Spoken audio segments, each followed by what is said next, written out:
Allo, assalomu alaykum. Alaykum salom. Odiljon aka bilan bog'landikmi? Xuddi shunday. Yaxshimisiz? Salomatmisiz? Kayfiyatlaringiz yaxshimi akajon?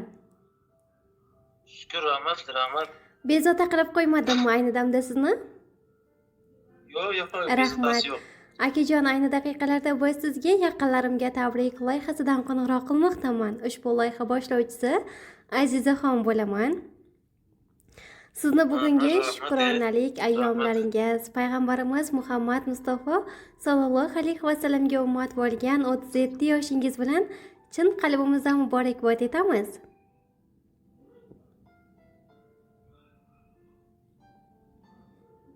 Sog'lig'ingizlar. Salomat bo'ling.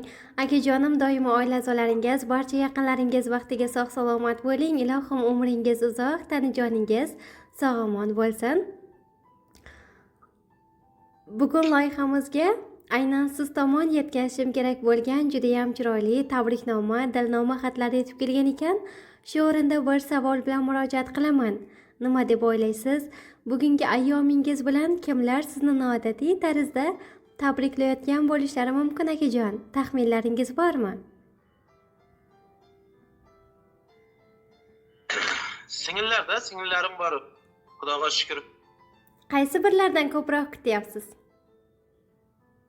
Malahat degan singlimdan. Mashalloh, bir deganda to'g'ri topdingiz.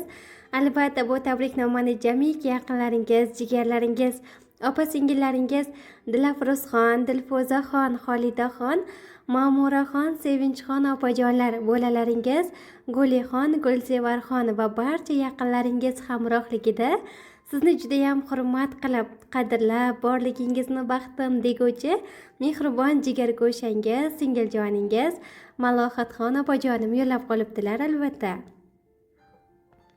Rahmat. Umrlari uzoq bo'lsin. Ilohim, akajon agar ijozat bersangiz 5 daqiqa vaqtingizni olgan holda mana shu singiljoningizning siz uchun atalgan chiroyli tabriknoma xatlarini o'zingizga yetkazib qo'ysam maylimi?